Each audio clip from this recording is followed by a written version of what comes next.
judul artikelnya itu hashtag moderasi beragama esensial network analisis. Nah, ini merupakan salah satu karya dari Bapak Edi Tadali Taufik. Boleh disebut siapakah beliau itu? Beliau merupakan salah satu dosen kita yang sangat luar biasa ya teman-teman. Insya Allah. Yang mana beliau menjadi salah satu narasumber di acara nanti itu Joint Conference. Nah, maka dari itu hari ini kita akan mengupas terkait artikel ini. Artikel ini tuh merupakan sebuah kebaruan yang mana sang penelitinya itu langsung turun lihat data di media sosialnya yang menggunakan aplikasi Netflix untuk mendeteksi ya salah satunya hashtag tentang moderasi, radikalisme, moderat. Oke deh, tapi kenapa harus Twitter atau X gitu ya? Kenapa nggak platform lain gitu kayak misal di Instagram atau TikTok? Kan banyak tuh orang-orang yang main di platform tersebut gitu. Kalau secara FYP sih memang ya lebih cepat di TikTok atau di Instagram. Cuman kalau di Twitter itu banyak banget gitu ruang-ruang untuk berdiskusi secara bebas. Jadi bahasanya itu lebih frontal ya kalau yang saya tahu ya. Cuman mungkin ini jadi salah satu kritik juga untuk Pak Edi. Kenapa beliau ini harus memilih akun Twitter? Mungkin bisa jadi Pak Edi punya alasan lain gitu. Tapi kalau menurut saya mungkin karena Twitter itu lebih bebas berekspresi karena platformnya yang cukup memiliki ruang yang lebih bebas gitu dibandingkan dengan aplikasi-aplikasi yang lain. Oke deh, kan kalau dilihat dari artikel ini ada data terkait tagar-tagar yang digunakan ya. Nah, kenapa gitu lebih banyak tagar tentang radikalisme gitu, bukan moderasinya gitu? Karena kalau radikal itu mungkin ya ada yang berpikirnya kalau misalkan aku mengkritik ini yang kontroversi gitu mungkin aku akan FPP gitu. Jadi memicu mereka tuh ingin viral bisa jadi. Kalau aku ya karena kalau misalnya ngomongin moderasi pasti kayak lebih monoton gitu ya. Bisa jadi. Tapi memang dibanding dengan radikal ya, lebih banyak ini sih, lebih banyak moderat ya, tagar moderat daripada tagar radikal. Kalau misal bandingannya dengan moderasi memang lebih sedikit gitu.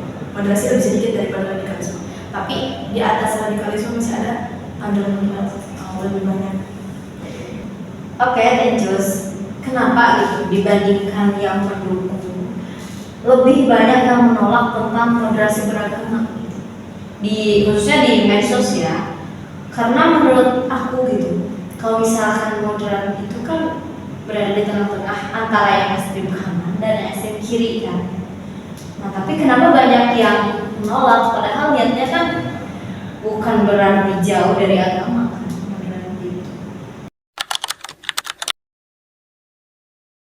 Oke, mungkin kalau yang saya pahami terkait hal itu, karena kan kalau misalnya di medsos itu kan orang-orang itu cenderung bebas ya mengekspresikan dirinya gitu. Kayak misal mau ngasih kritik-kritik atau apapun itu lah ya. Kayak malah di medsos itu kan juga banyak itu yang kayak yang malah jadi berdebat gitu. Berdebat karena fanatik terhadap sesuatu gitu.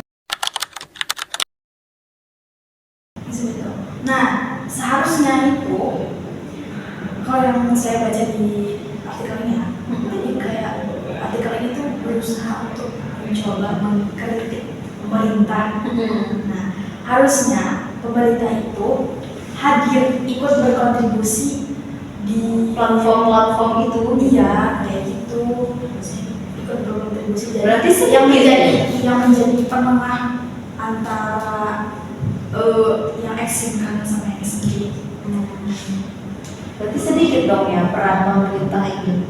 Jadi lebih banyaknya influencer gitu kan ya. Iya. Jadi halayak ramai itu mungkin karena terbiasa lihat influencer yang ngomong gitu.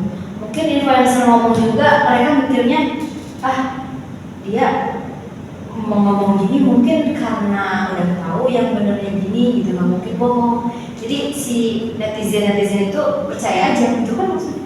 Iya. Harusnya kan kalau misal jadi kayak si ini nih, misal kamu ikutnya ke ustadz apa gitu, ya terus ada orang lain ikut ke ustadz apa, terus beda nih pendapatnya.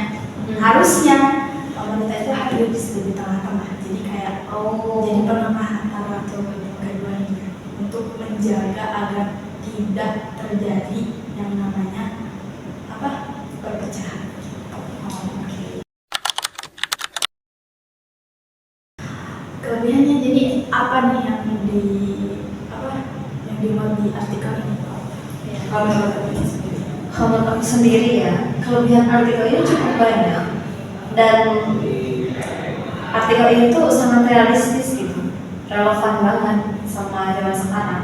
Karena ya datanya juga ya tadi menggunakan analitik ya, ada visualnya juga, terus data tweetnya ada sekian ribu, pengunggahnya berapa gitu, tercantum dengan jelas menurut aku. Terus juga ya relevan banget gitu sama kondisi sekarang. Apalagi kalau misalkan literatur Indonesia kan masih kurang nih tentang yang kayak gini, jadi ya ada kebaruan dari artikel ini. Tapi kalau menurut saya sendiri sih memang ada sih kekurangannya gitu. Kenapa gitu fokusnya itu cuma di platform tweet aja gitu. Maksudnya kan biar lebih luas di TikTok, Instagram ya. Malah kan yang tadi disebutkan ya lebih banyak gitu pengguna medsos itu di Instagram sama TikTok, ya kan?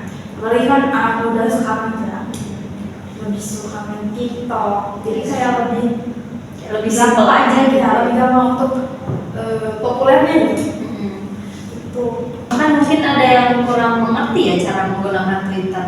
iya, termasuk saya sendiri. Iya, Saya juga punya. Saya juga sebetulnya. Ya soalnya ya kayak kurang paham aja gitu cara kerjanya itu seperti apa gitu. Betul.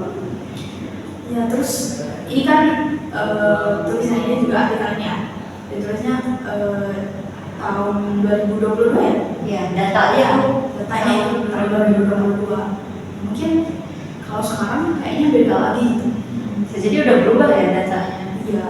Mungkin itu PR ya buat kita. Ya. Mungkin kalau misalnya kita mau bikin riset bisa tuh. Bisa. Oke, nah ini mungkin itulah diskusi kita kali ini. Bisa lanjut di lain waktu ya. Sebetulnya masih banyak ya yang harus dibahas. Iya, ya. cuma ya lihat waktu. Oke teman-teman, mungkin sekian diskusi kita kali ini. Oke, baik. Susi Sulawati atau biasa dipanggil Jus bersama Siti Aisyah atau Ani. kita pamit undur diri. Tunggu diskusi selanjutnya. Oke. Assalamualaikum warahmatullahi wabarakatuh.